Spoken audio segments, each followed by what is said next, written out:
Hello, I'm Kara Kinsler, and you are listening to Inside IASB, a podcast series that explores leadership and education topics as they relate to school board responsibilities. The Illinois Association of School Boards, IASB for short, invites guests from Illinois public school districts to offer insight into current and best practices. This second series will take a closer look at who school board members are. There are close to 6,000 school board member volunteers, elected or appointed, to represent the interests of 2 million Illinois public school children. It is an unpaid position. With each episode in this series, you'll hear a school board member share why they serve, as they talk about their motivations and experiences as a school board member. In this episode, listen to my interview with Phil Pritzker, school board president at Community Consolidated School District 21 in Wheeling. District 21 is an elementary, pre-K through 8 school district that serves parts of 6 different communities in the northwest suburbs, primarily Wheeling, Arlington Heights, and Buffalo Grove. The district serves about 6,200 students with its 13 schools. Phil has served as a school board member for over 33 years in this district. Beyond his local service, he has held leadership roles with our state association. Phil was active on the IASB Board of Directors from 2009 to 2019, serving as North Cook Division Director, an executive committee member, vice president, and president. So as you can imagine, there's a lot we could talk about during the time we had. Phil said leading is a part of his DNA, and that part of being a good leader is being a good listener. Phil reflects on his leadership experience. Take a listen now. To begin, Phil shares a little about himself outside of being a school board member. The majority of my professional career has been in real estate related matters. Probably about 30 plus years I've been in some aspect of real estate. The last 14 years I've been in condominium management. I've been managing the largest residential property under one roof in Illinois. We have about 956 residential and commercial units in the building. It was a building first built east of the original Lakeshore Drive. I work for a 9-member board of directors elected by the ownership. I have a staff of about 45 or 6 people, depending on the time of year, and it's a $9+ million budget. So it's like a little city, and we have all the issues that you would find in any type of community. Outside of my professional life, married 26 and a half years at this point. My wife and I have 5 daughters, ages 33 to 43, 10 grandchildren, ages 8 to 17. So that's my professional and my personal life. Outside of my school board work, I really don't have any other involvement. Between those two things, it keeps me pretty busy. Phil has been a school board member since 1989.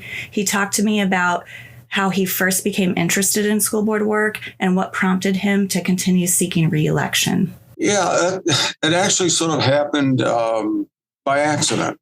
I had a retail business for a while on the north side of Chicago. And back in 1988, the district did a referendum for increased ed rate. And I didn't find out about it until literally the night before the election, the vote. And it failed the first time around in November of 88.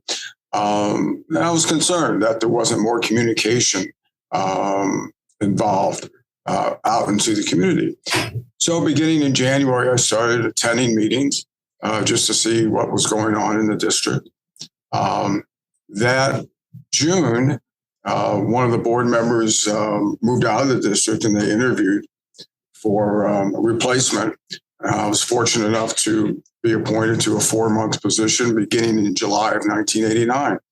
And then beginning in that November, I stood for election for the first time. And fortunately, I've been in this seat since July of 1989, elected 9 times. It always comes down to the children, to the kids, and trying to do the best for them as you possibly can. And even though my tenure is fairly much above what the average tenure is. Every so often, there's things that come along in a district that keep you really heightened and involved and wanting to be a part of the solution, whether it's building buildings, whether it's expanding the physical sites, whether it's hiring new superintendents, whether it's going for referendums to increase your tax rate, or policies, changing boundaries. So during the 33 plus years, there's always been something that I've looked to that has kept me extra motivated, I guess I would say, even beyond what the immediate actions for the students dictate. I asked him how he's been able to balance his professional life with his personal time and school board involvement. Here is what he had to say. Well, it's rare that I will initiate outside of the community discussions, but probably on at least a weekly basis, my school board work and involvement comes up. Obviously, the last few years with the pandemic and remote versus in-person and mask versus non-mask mandates, it's been more often because people that I work with or I come into contact with will want to chat about that and provide their input and opinions. I consider myself a pretty active listener. I rarely will initiate a conversation on anything that's very controversial. I want to hear what my community, what the residents in my community want to say and share with me. And I take it all in developing whatever decisions I ultimately make. He reflects on some more memorable moments over his 33 years of school board service. In my first term, I lived on the east side of the district at the beginning, and we were in the oldest school in the district. It was 60 plus years old, and 2.5 levels. So half of it was below grade, and it was less than a 6-foot ceiling. So in my first term, we were actually made a decision to build a new building. So that was a proud time, right at the beginning of my tenure, basically in the first couple of years, to be involved in that process. Over the years, proud memories have been rearranging the district from a 7-8 junior high with 2 schools to 3 schools, with going into a middle school curriculum of 6, 7, and 8, and recapturing a school that had been lent to our special ed district for behavior, and overcoming the negative feelings about that school as we turned it around and redid physically the building and made it a centerpiece to our district. Going through with the rebounding, which was an extremely contentious time in the district, pickets and so forth. I can remember dropping off our youngest child to middle school, the new school, and people yelling with pickets, "Why are you doing this to our kids? We don't want our kids going to school with those kids." At that particular time, my kids were those kids. So those types of things come to mind. The hiring, I've worked with 4 different superintendents. I've been involved in 2 national searches for our superintendents. Back in 2018, we went for our most recent referendum, and it passed with a 73.5% approval, which I believe that, as I recall that year, that was probably the highest positive approval in the state of all the referendums that were done. And I think other memorable things, every year, is the promotional ceremonies for our 8th graders to get ready for high school. And that's always a proud time for all of us. Enjoy that. Enjoy the sweaty palms from the kids coming across the stage, some with eye contact, most trying not to make eye contact with us. It's been a marvelous experience being a part of the board.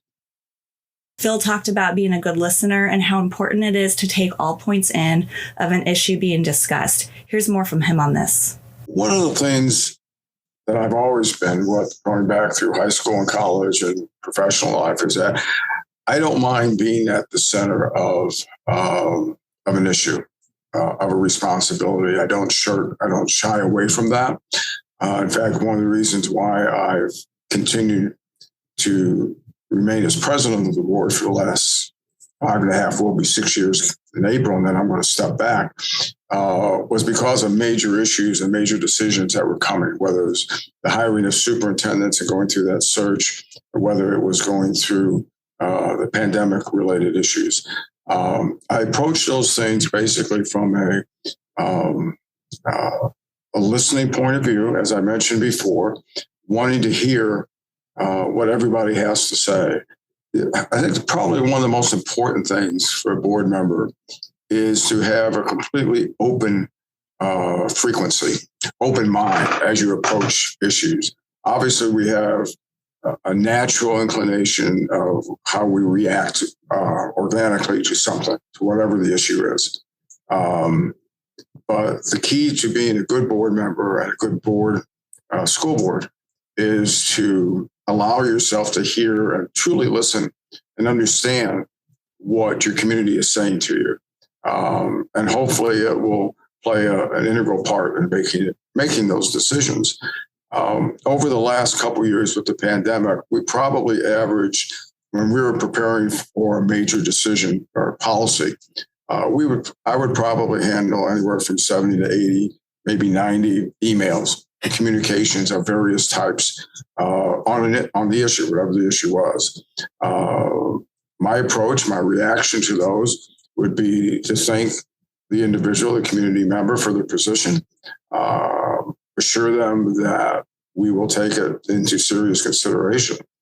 One of the things I've mentored and tried to share with younger members of our board over the years, and I've served with 24 other people during my tenure, is try not to engage in a social environment, in Facebook or Twitter or anything.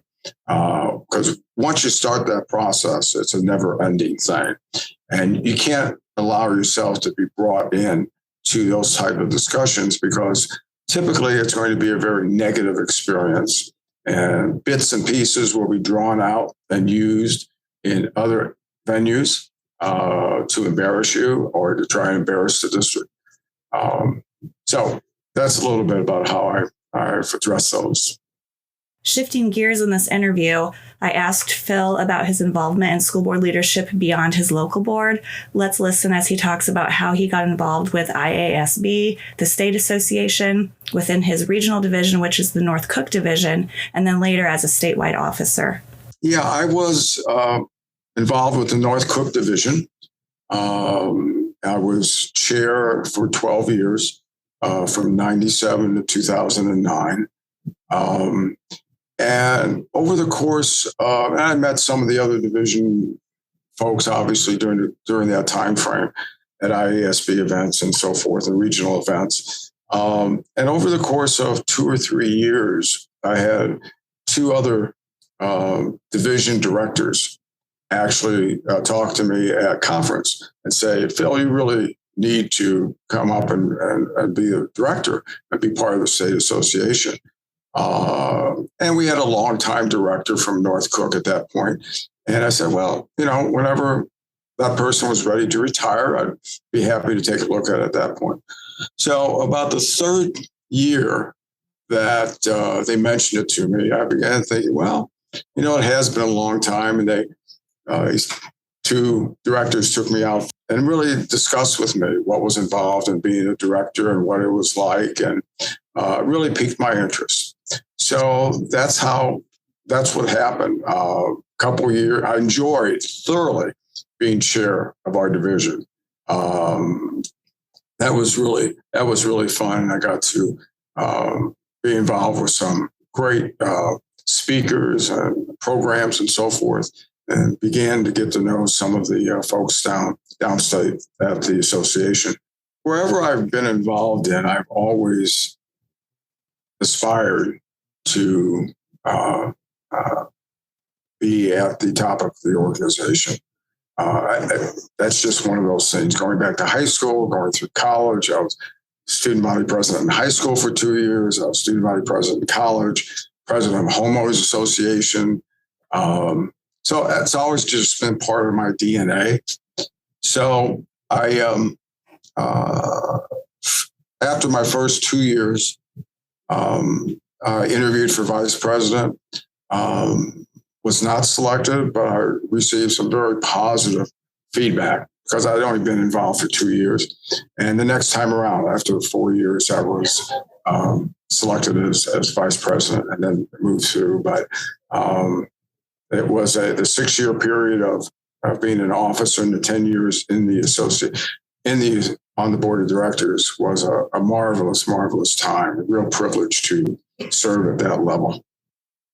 When asked about memorable moments during his leadership experience with the state association, Phil reflects on his relationships with the executive directors, both Roger Eddy and Tom Bertrand, and when he was presented the Thomas Leigh Burroughs Award for Outstanding School Board President by the State Board of Education in 2021.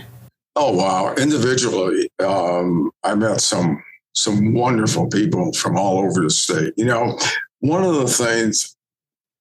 the parochial visions that some of us have, probably many of us have in the Chicagoland area, especially the suburbs, and especially the north and northwestern suburbs, is that we consider ourselves lighthouse districts. Always have. I can remember that from my very earliest days. And thinking that you've got a step up of everybody else in the state. And probably the best thing that happened as part of IASB's experience for me was getting to know people from all over the state, small rural villages and so forth, and finding out that we're all doing pretty much the same type of things. Some of us may have more resources, but we're all doing it for the right reasons and trying to have a positive impact on the students and on our communities. So that really stands out for me from my experience. Having the opportunity to serve with 3 different superintendents, from Dr. Johnson to Roger to Tom, and being part of the selection process for Roger and Tom were proud moments as well. And being with Tom's selection, I was president at that time. So that was, I feel, especially strong kindred relationship to that process and the success that Tom's had with the association. Probably a year ago, November, was a personal proud moment when I was selected as to receive Thomas Leigh Burroughs Award from IASB, and having the kids and grandkids there for that moment was a matter of personal pride. But doing what I've been doing for our communities is probably the most far-reaching and the most impacted I feel. On public education and school board governance, Phil had this to add from his 3 decades of involvement. Public education is and should be the major volunteer effort for community members wanting to serve their communities without the impact of partisanship, without the ego involved in partisanship, running for statewide or federal elections. This is where you have the greatest impact on your community and on future generations, is being the governing group for the schools, for public education at the local level. It opens your eyes. It gives you the opportunity to truly make a positive impact. Over the 3 decades, gosh, makes me sound old. But over the 3+ decades that I've been involved in governance for public education, it has truly been an incredible a privilege to be involved with my colleagues on the board, with administrators, with staff members, seeing the magical things that staff have been able to do for kids. Probably one of the interesting things has been the idea of change during those 3+ decades. When I came on our board, we were a majority white, very little minority involvement in the district, and it's flip-flopped completely. I never remember talking about security issues in my first couple terms. Now, after marking the 10 years of Sandy Hook, security and those types of things are pretty much uppermost in our mind, making sure that we're keeping our kids and our staff as safe as we possibly can. How does he sum up his experience as a school board member? Here's how Phil answered that question. Incredible privilege. Yeah, incredible privilege to serve in this capacity for as long as I have, and for the community to be responsive and supportive of that matter. Yeah. Thank you, Phil Pritzker, for your time with this interview and for your dedication to school board service. I hope you've enjoyed the show. If you are a school board member and would like to share your experience with listeners, or if you have a question or topic you want to be addressed in a future podcast, I'd like to hear from you. You can email communications@iasb.com, or you can visit anchor.fm/ilschoolboards to leave us a voicemail. Thanks for listening.